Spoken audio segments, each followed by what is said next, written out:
Hi everyone. Good morning, good afternoon, good evening, depending on where you are. It is with great pleasure that I welcome you to our course information session for the Doctor of Dental Surgery course at the University of Melbourne. This evening I'm joined by Miss Lucinda Zia, who is an outstanding final year Doctor of Dental Surgery student.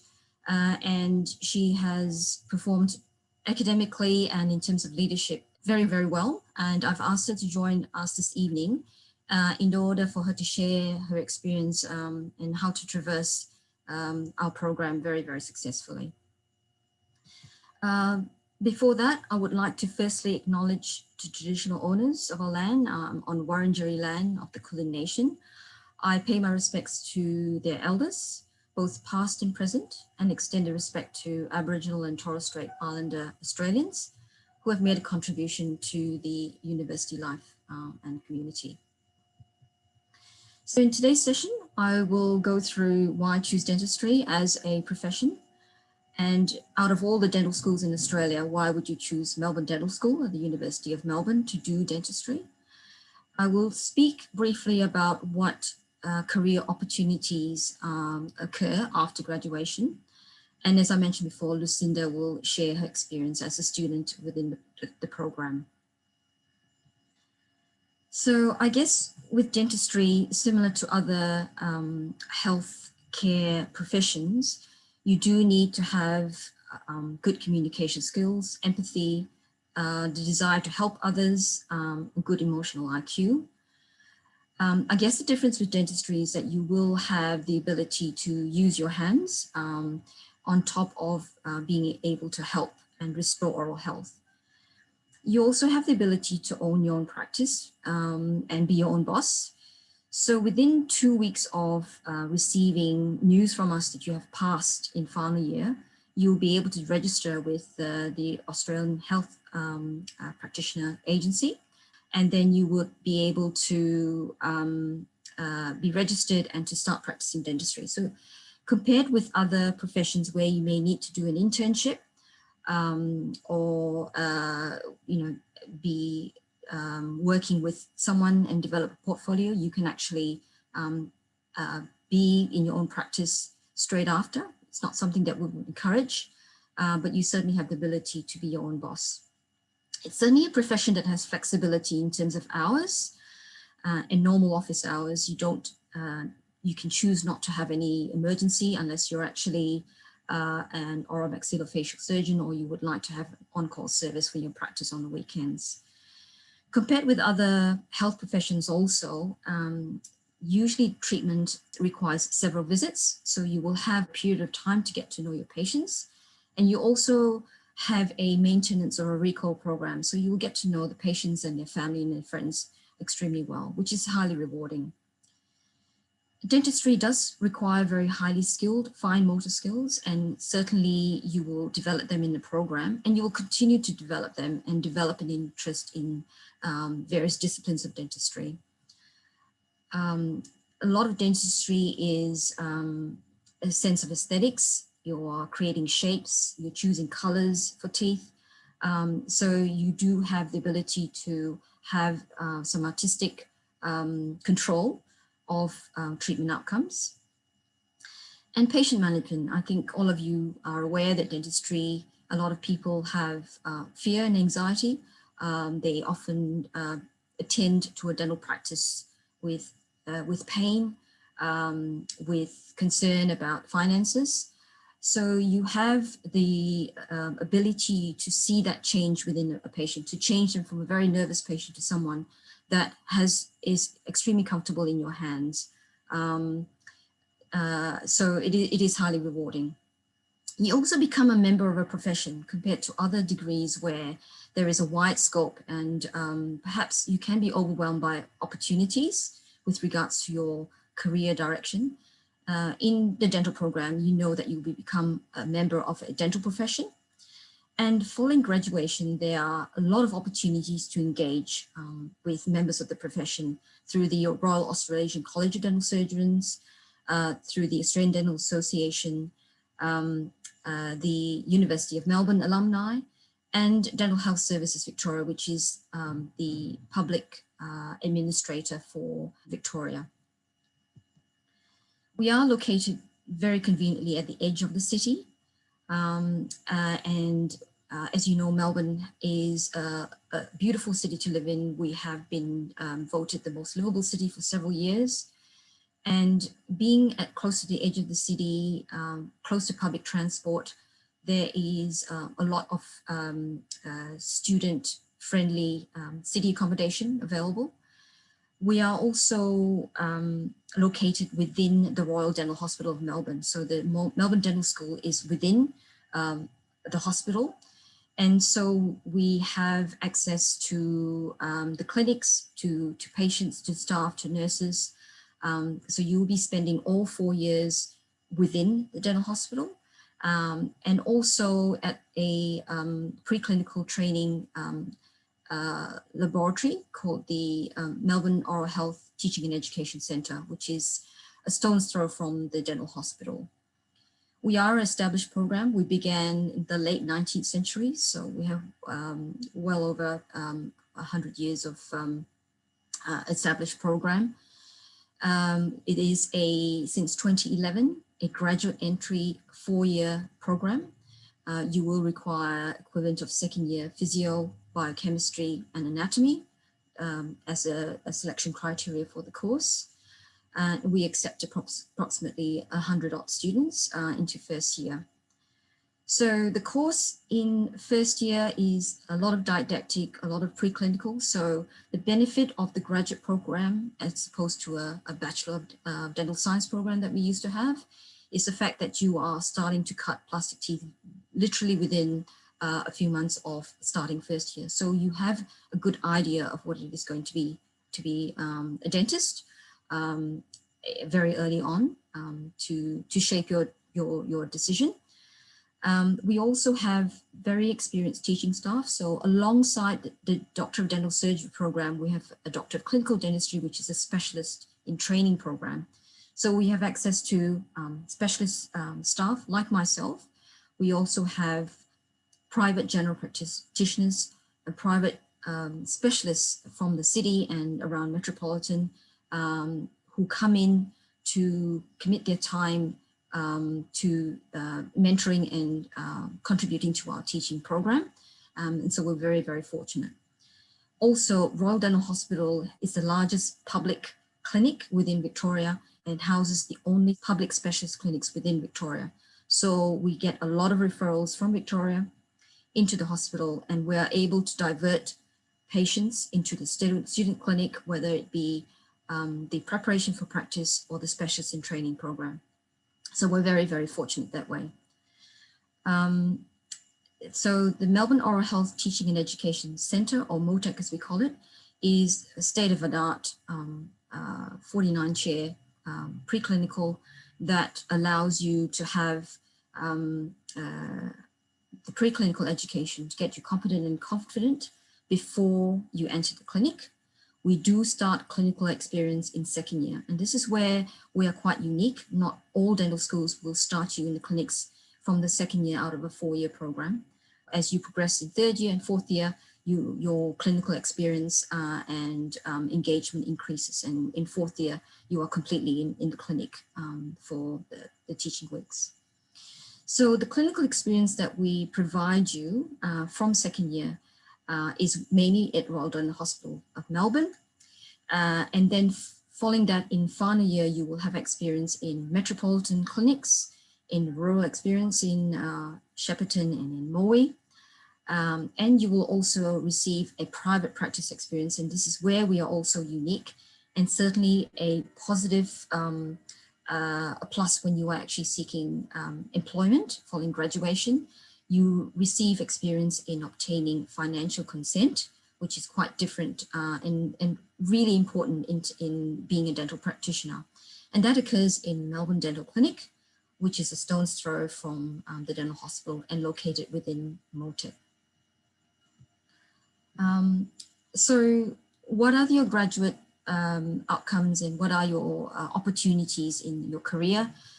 we would encourage our new graduates to have both public and private experience when they first graduate. You certainly can open your own practice immediately. It's not something that we would encourage.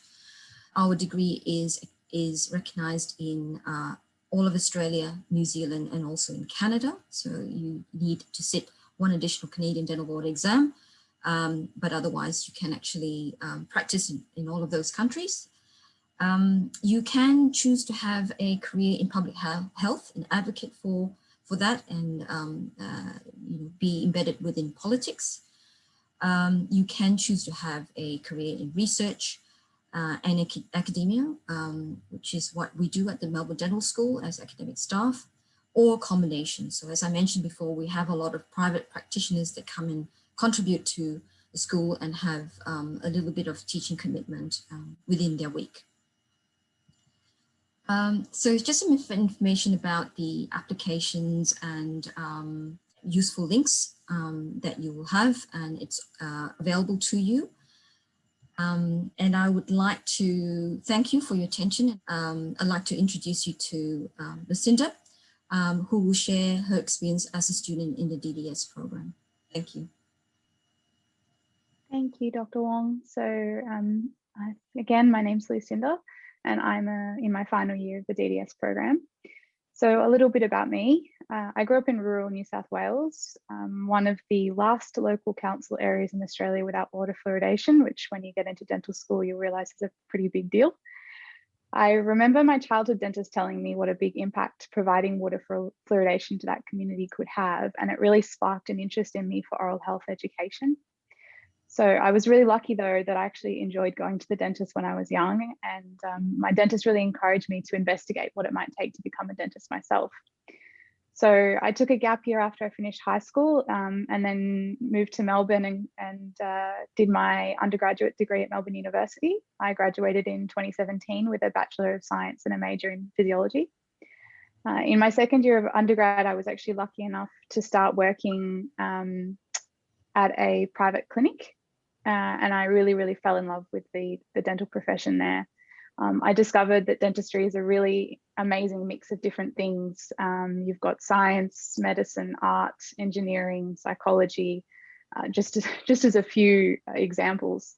So I studied really hard in my second and third year, and I sat the GAMSAT twice, and I was lucky enough to be offered a place at both Sydney University and Melbourne University, and I chose Melbourne Dental School.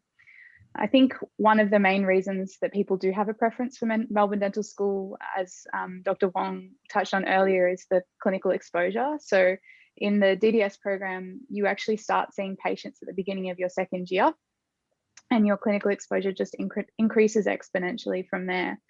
So when you move into your third year, the focus is really on specialty clinics. So again, Dr. Wong touched on the fact that we have access to such an amazing array of different specialists.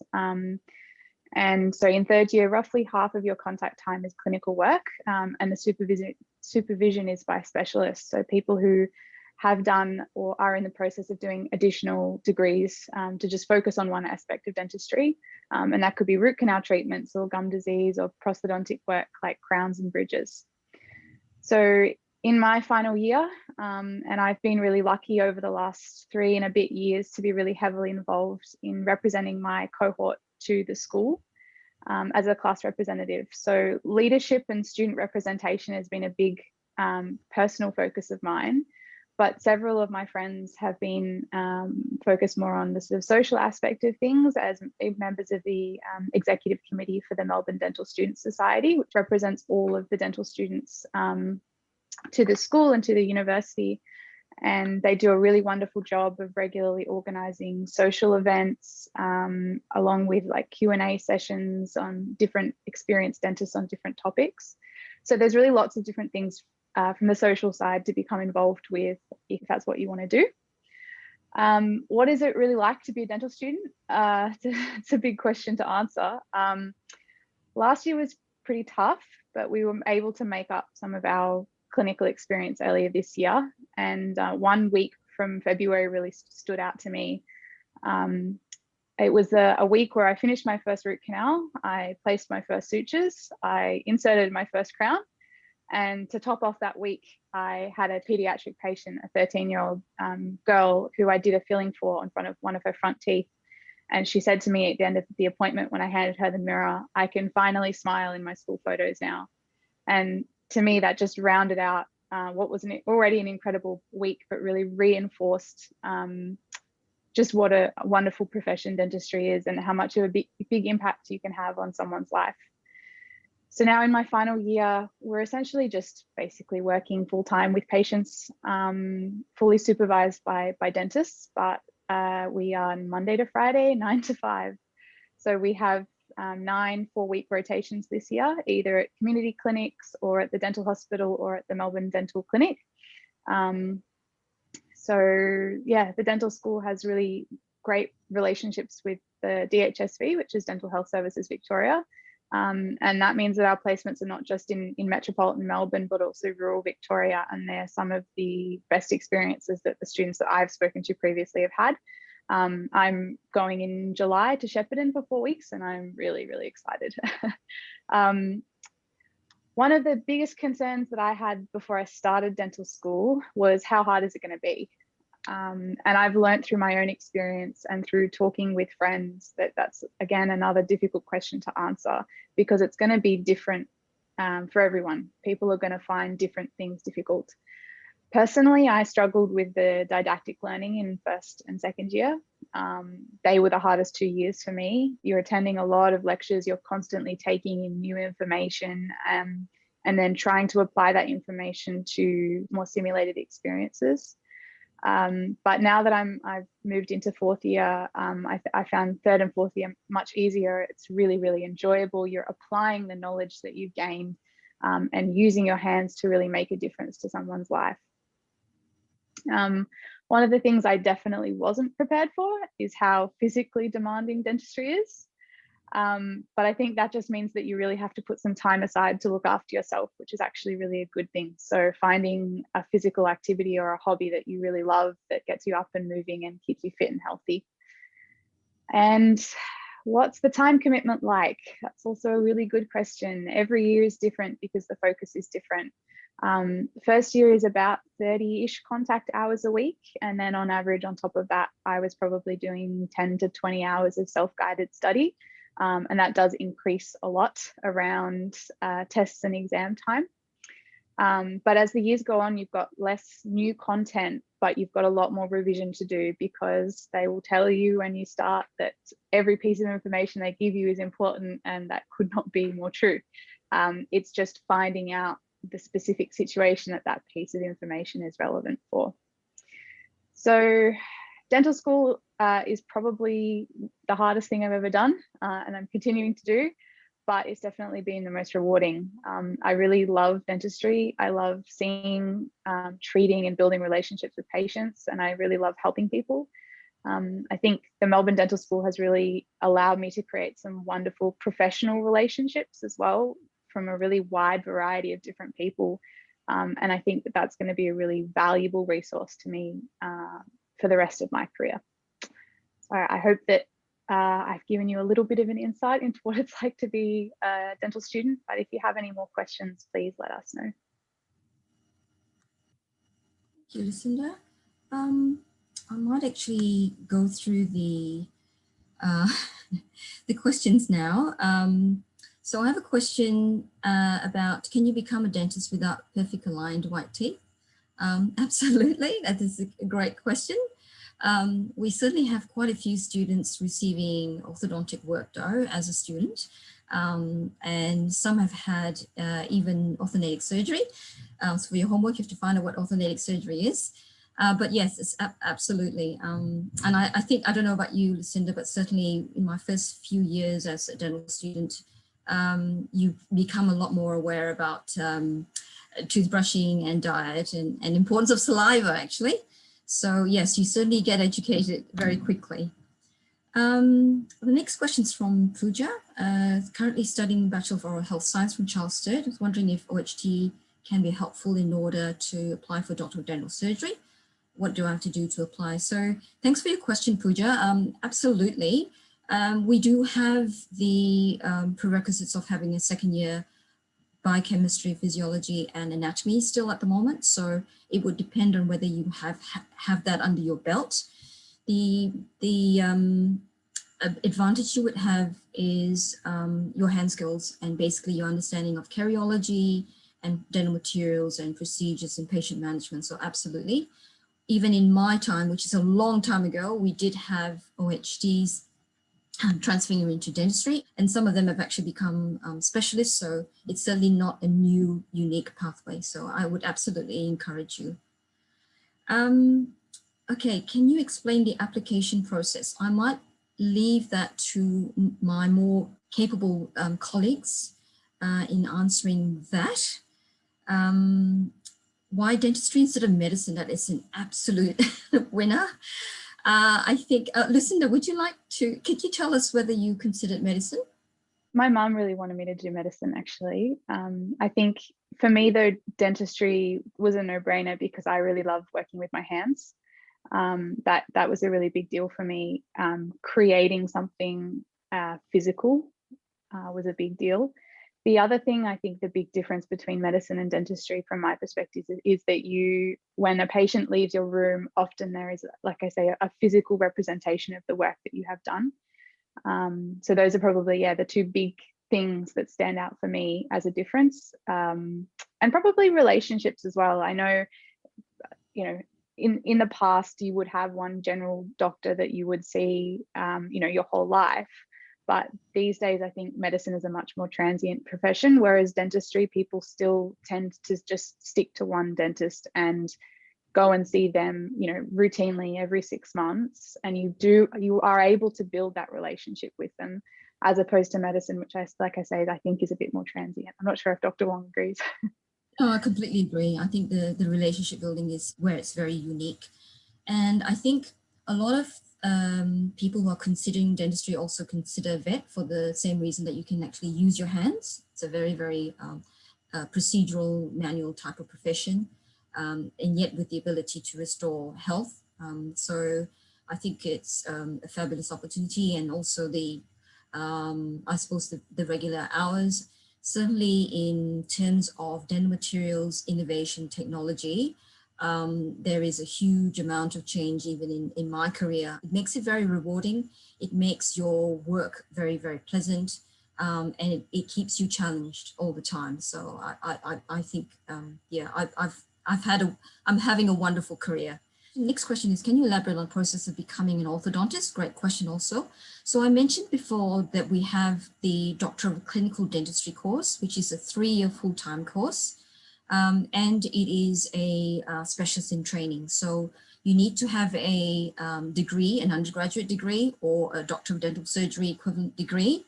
And then you will need to apply for the specialist in training. And it is, in terms of orthodontics, it is probably the most competitive to enter. So you will need to keep a very, very high WAM score throughout your DDS or BDS degree to come in to do orthodontics. So yeah, it's a 3-year full-time course, basically. What is the key difference between BDS and DDS? Another good question. So Bachelor of Dental Science is a 5-year undergraduate degree, and a Doctor of Dental Surgery is a graduate entry 4-year course. So I've been around in the transition period when we made the change from BDSC to DDS in 2011. So I can tell you from we initially were thinking how we're going to do 5-year course in 4 years. But we have managed. It is quite compact, but we have managed. And the feedback, and I'd be interested to hear what Lucinda feels about this, but the feedback that I've had from students is that we have had students who were quite undecided in undergraduate with regards to what profession they would like to follow. So this gave them the extra opportunity. And certainly from our perspective, we have found that students come in a lot more mature and able to empathize with patients and communicate with patients in a more mature, confident way. So we've seen it as certainly a plus. What do you think, Lucinda? Yeah, I think being undecided is certainly certainly a big deal when I started my undergraduate. I had an inkling that I maybe wanted to do dentistry, but I wasn't 100% set on it. And I also, because I hadn't really discovered that passion fully yet, I didn't work hard enough in high school to get into dentistry, even if I knew that I wanted to do it. The undergraduate gave me an opportunity to explore lots of different things, and then find the one thing that I really wanted to do, which was dentistry. So yeah, I personally think this was the best path for me to take. Yeah. Yep. Thank you. So the next question from Michelle is, any updates for 2022 in the event that the border is still closed? We do have a timeline where you will need to present to the dental school to start attending classes. Compared to other courses, we aren't doing any dual teaching where you have simultaneous online and face-to-face teaching. We do run asynchronous lectures, and we do some tutorials via Zoom, but the face-to-face preclinical teaching needs to be done face-to-face. So unfortunately, if we are unable to have you here within a set period of time, you may need to apply for dentistry the year after. The next question is from Carmen. Is there a high risk of developing RSI in dentistry? Do any of your peers have any injuries from work?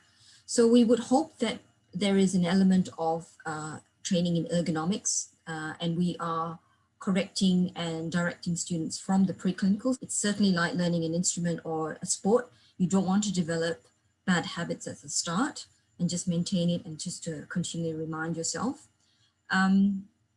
So it's all about self-care that Lucinda talked about, even for mental health, making sure that you have the right posture, making sure that you have, core strength, exercising. It's, I don't think it's any different from any other profession. It's all education, training, and, being self-disciplined in keeping and maintaining good posture. Next question is, how competitive would you say the entry to dentistry is? My heart's set on it and can't imagine myself studying in a postgraduate course. Is there anything to ensure that I receive an offer? That's a tricky one. I guess just to do well in your course. And I think on the website, hopefully there will be information about how we actually calculate the GPA for you to come in, and we use the GAMSAT also, as Lucinda mentioned. So I guess it's hard work, but we do want you to flourish when you come into the course. So we do want to make sure that that you are doing well and able to cope with both the academic and physical challenges that we have in dentistry. The next question is about online courses. How much has online classes impacted on the course? How much has online classes impacted on the course? So last year, it wasn't ideal that we had to transfer everything quickly to online, but I think relevant to every course in university and every faculty, we have lessons learned from what worked and what didn't in online teaching. We will maintain what we think is good. As I mentioned before, a lot of our work needs to be face-to-face, and a lot of communication skills in seminars, etc. We need to do it face-to-face. So, which is why we can't actually run the dental program through online only. So at the moment, our teaching capacity is back to 100%.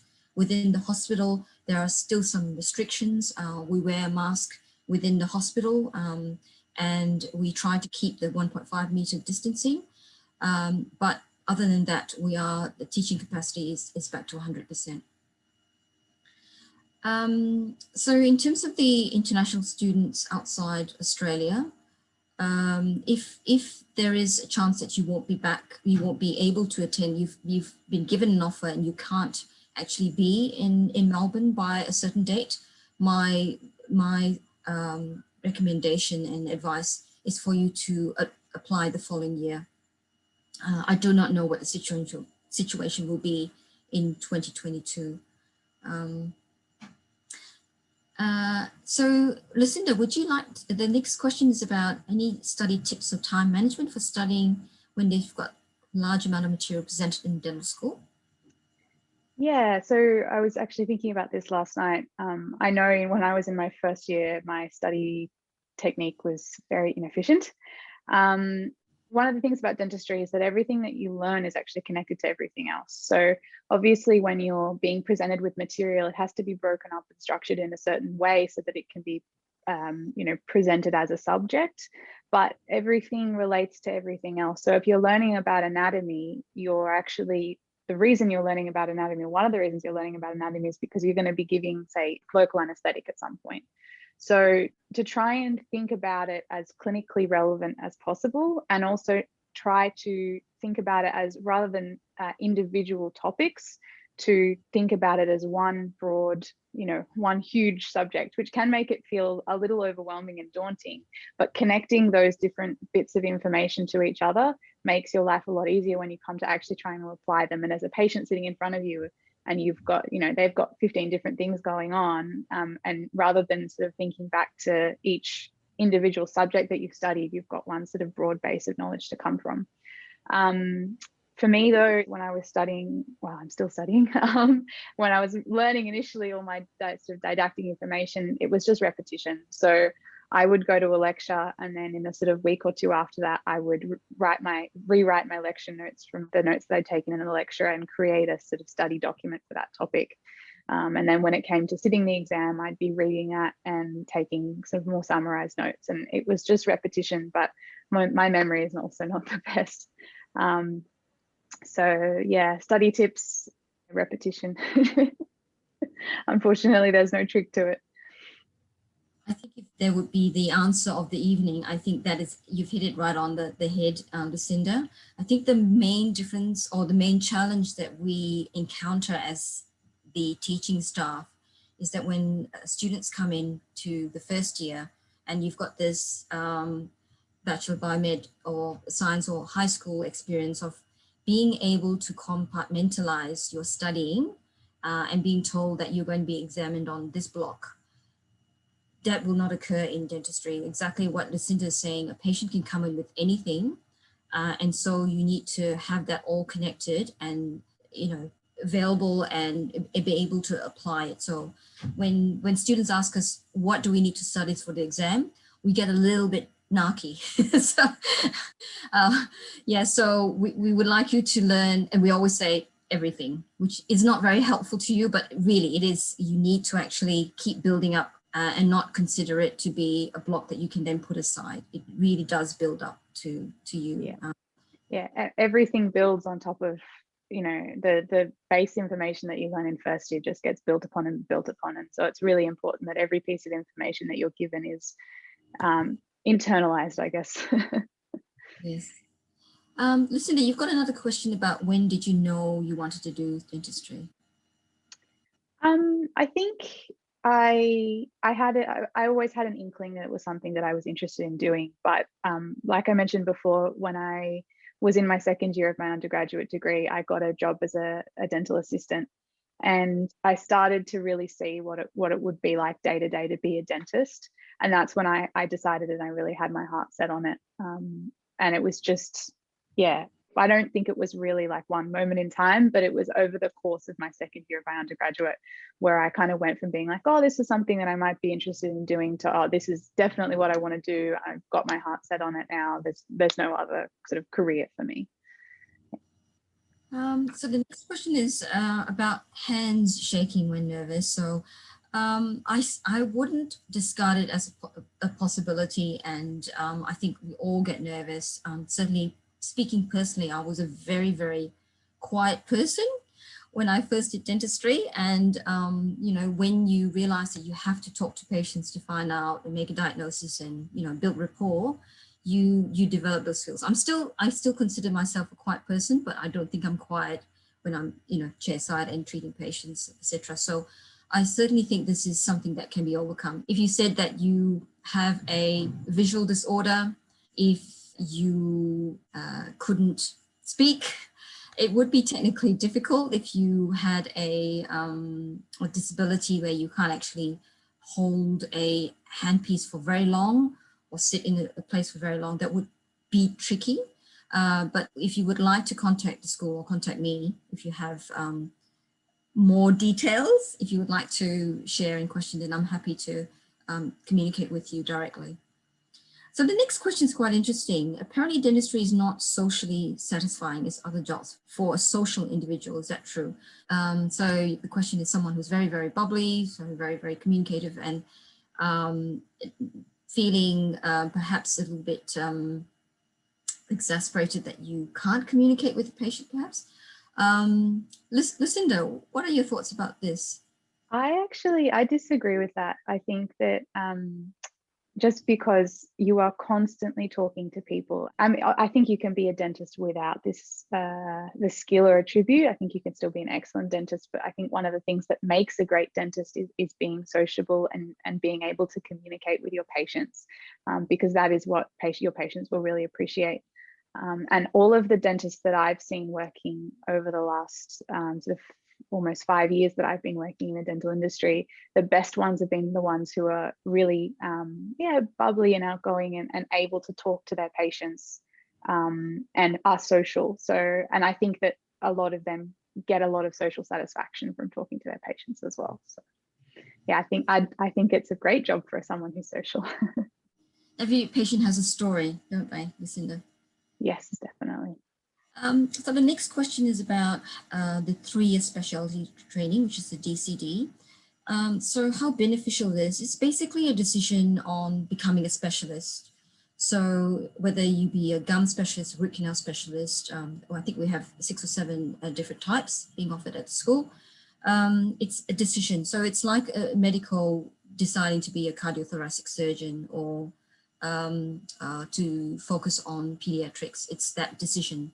So we normally have some of our students in DDS may already have an idea that they want to do orthodontics or oral surgery, but most of the time people will work in general practice for a few years and then decide whether they would like to specialize. So the benefits are remuneration. Most specialists get a higher income than general practitioners, not all, but most of them do. And just the ability to focus on one part of dentistry that you particularly enjoy is very rewarding too. So it's a very personal decision. So next question is, what's the average retirement age for working dentists? That is a really good question. I would say in their late 60s, early 70s would be based on my knowledge of my colleagues. Yeah, hopefully that's helpful. Next question is, I hold a diploma in dental surgery technology. Want to know if I stand a chance to apply for DDS. In terms of the selection, and we have other members of the panel that would have a more detailed, comprehensive response to this, but basically when you actually have a postgraduate degree, you have a, besides your GPA and your GAMSAT, that is an advantage if you have a PhD or a master's degree. Diploma would provide you with also a better standing, and certainly because it's a diploma in dentistry, it would also provide you with some benefit. Yes. So Lucinda, I think sorry, one more question about dentists have the highest suicide rate. When I said I wanted to do dentistry, what do you think are the causes? I think the causes are the fact that often patients come in, I'm being honest here, and they say, I hate dentists. And I guess it's what Lucinda and I have mentioned about self-care and building resilience and being self-reflective, and just reminding yourself that the patient comes in with fear of in pain, concerned with finances, and they are not directing it at you personally. So it's part of the training to get past that and to focus on the work at hand, and just exercise self-care and not let it overwhelm you. And I guess the other possibility of the cause is that you are working very much with yourself and your nurse in a practice, which is why you'll have dental practices with a lot of people. It's one of the reasons why I chose to work for a large organization, which is both the university and the hospital. I work part-time for the hospital because I enjoy the collegiality and engagement with my colleagues. But I guess if you are a single practitioner in the rural area, then it is part of your responsibility to yourself that you exercise self-care and build that resilience and making sure that you have recreation and time off from work and be able to, not take work home, I guess. Lucinda, next question is yours, I think. Yeah, so what particular subjects did I find useful going into DDS from my undergraduate degree? I think what I found most useful was not necessarily like particular subjects that I studied. So there is, really only those 3 prerequisites. It was more about the study techniques and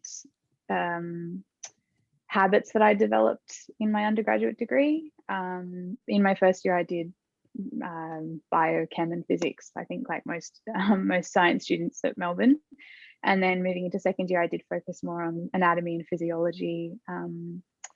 I did do one research subject, I think, in my third year, which I found really useful because part of the program at Melbourne Uni is a group research project.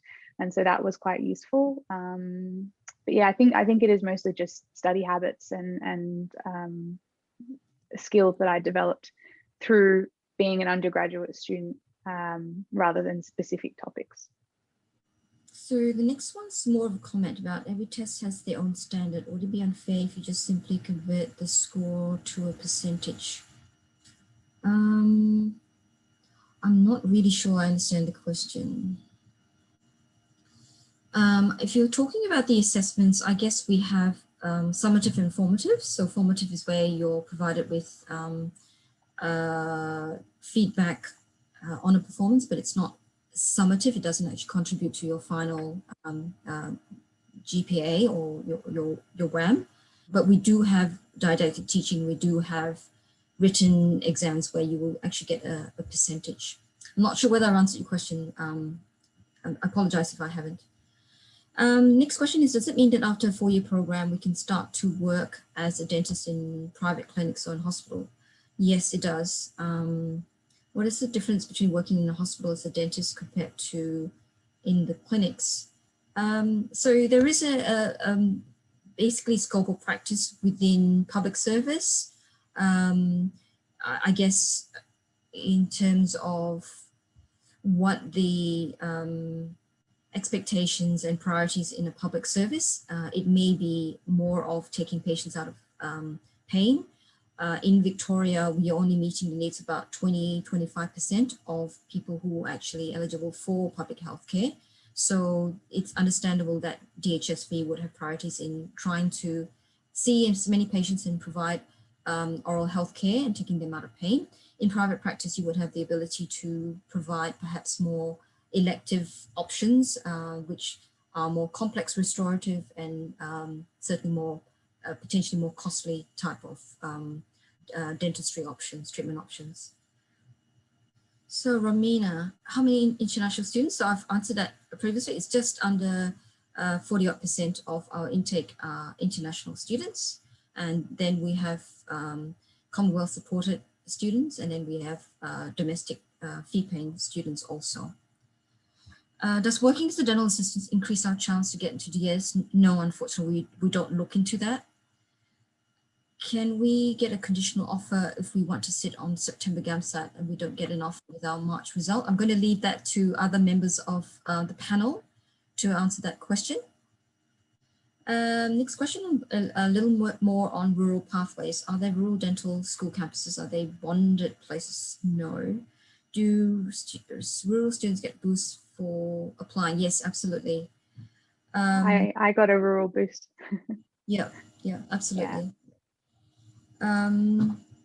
Rural pathways. I suppose you could call it a campus, but the Shepparton rural placement is under Goulburn Valley Health. And so that is a a rural dental clinic that we have there, and also in Moe and Morwell also. But they're not bonded places. So after you graduate, you can work anywhere you like. We would like to encourage our graduates to be in the rural area, and certainly a lot of them do by choice. And certainly there's a lot of rural vacancies available to new graduates. Is dentistry too stressful? I think it's rewarding. Lucinda, what do you think? Yeah, I think it can be stressful. I wouldn't say it's too stressful though. You often feel a lot of expectation from your patient, but if you feel like you can meet that expectation, then it is a really, really rewarding profession. Yeah, I wouldn't say it's too stressful.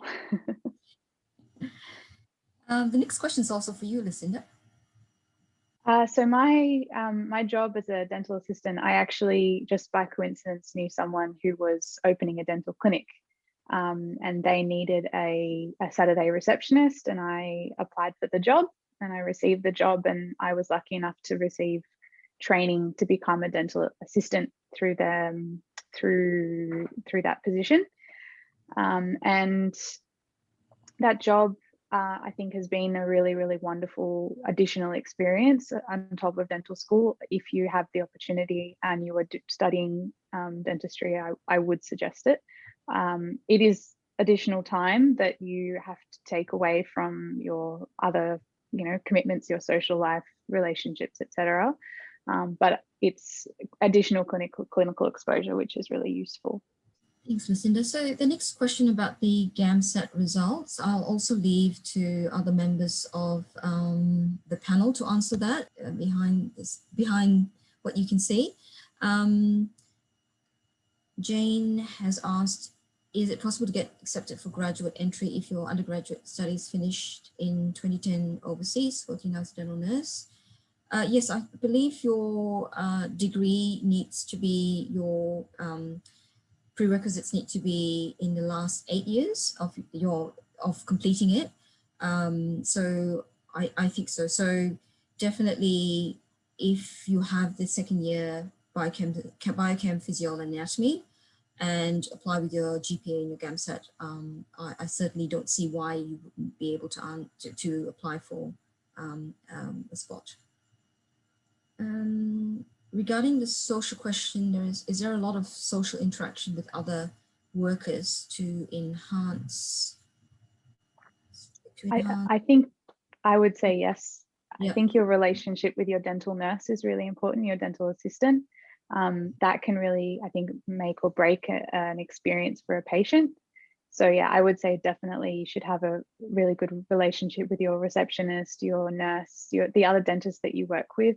It's really wonderful to work in a practice with more than one dentist, because then you can lean on each other's skills and experiences as well. So yes, I would say definitely. And also there's lots of Australian Dental Association activities and meetings that occur after hours that will also keep you engaged with your colleagues. The next question about left-handers, I can also answer because I am left-handed. So it is, I would say, slightly more difficult because often the demonstrations are done from a right-hander's perspective, but all of the chairs in the preclinical spaces are switched from right to left. And most of the chairs in the dental teaching clinics switch from right to left. There's, I think, only maybe like 5 or 10% that are just a bit too old, and there's just a sign on the front saying that they don't. But yeah, other than that, pretty much all the facilities are interchangeable. Thank you. So the next question is, what key skills that would you consider important for getting immediate employment upon graduating? Where can I access the statistics of graduate outcomes? So the first part of the question, in terms of key skills, I think even within your candidature and your course, you're certainly already developing a professional identity and a reputation. And certainly when you're in final year and you're actually being placed at different metropolitan and rural placements, there are positions available there each year. So certainly, you will have opportunities to apply for positions there.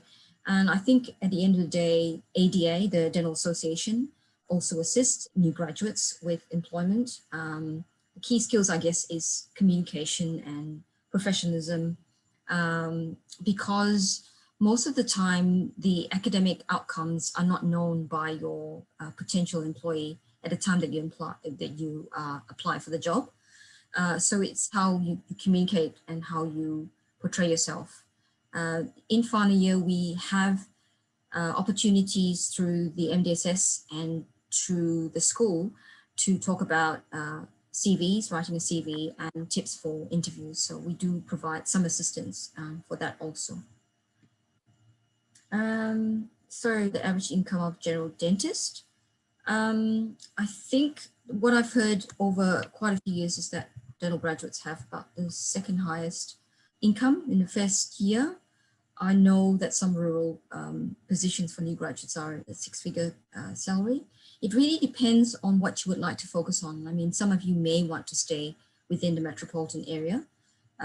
So remuneration may be an hourly salary, or it may be under commission. So it does vary. You do need to work hard.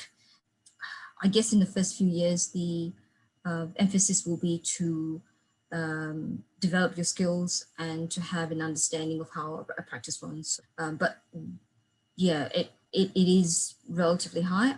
I think there are some websites that tell you the average salary. I can't direct you offhand, but I'll speak to the alumni and see whether we can try and provide a link on that page.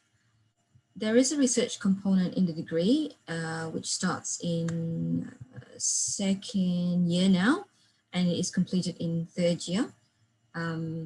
So yes, you will be working in a group, and you will be applying for ethics, applying for a grant, doing the protocol, collecting data, writing it up, and presenting it as an oral presentation in a research day. So another question about job opportunities.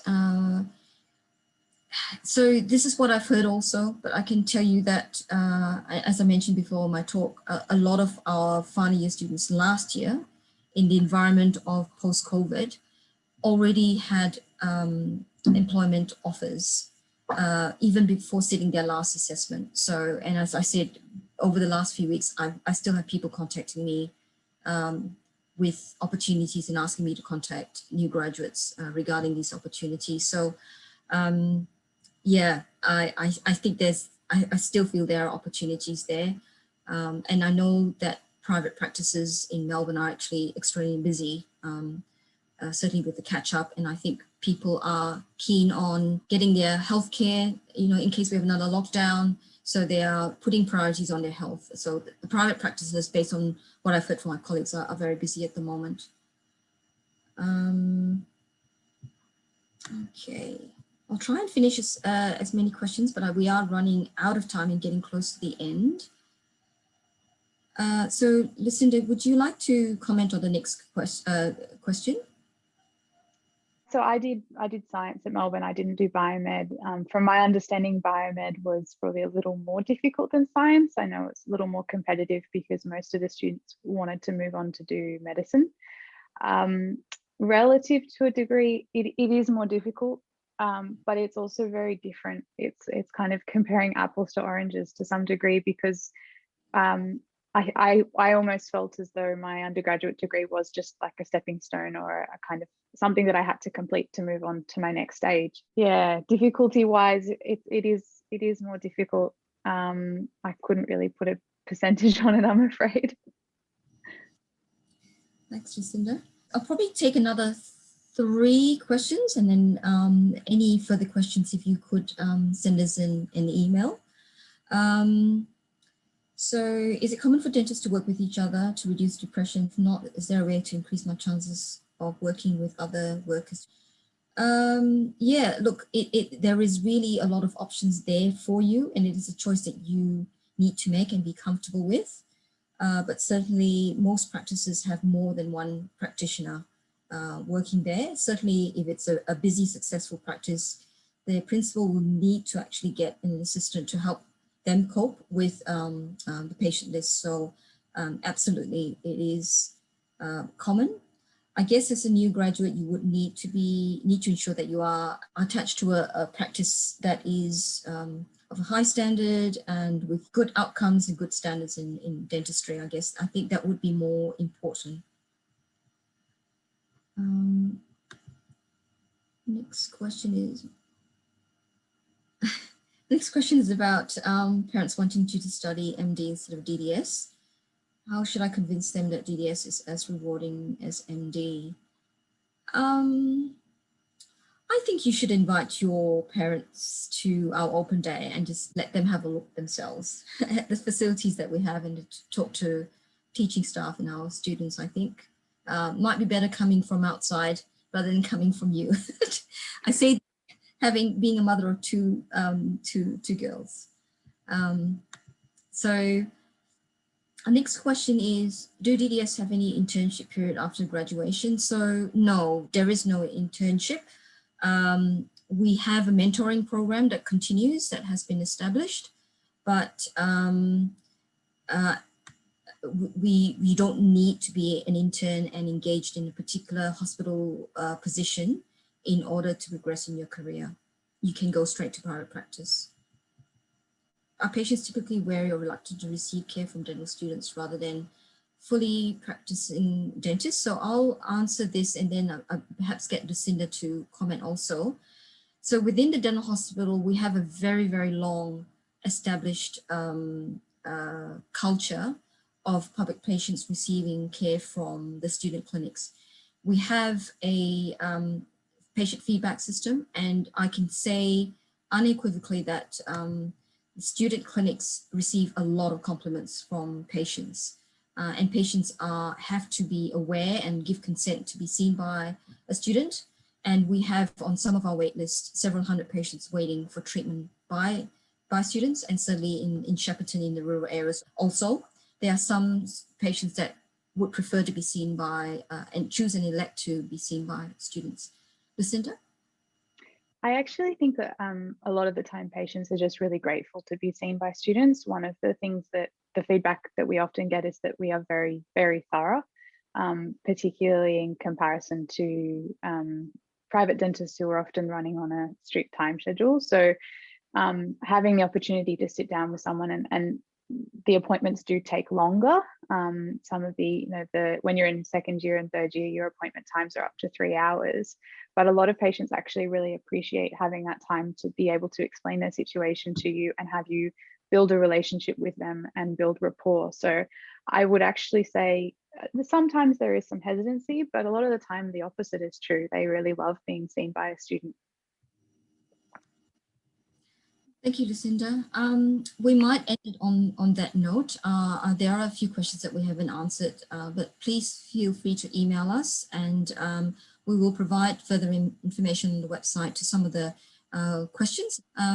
So thank you very much for your participation this evening. We really enjoyed sharing our experiences with you, and I hope to see and meet you all in person one day during the open day. Thank you very much.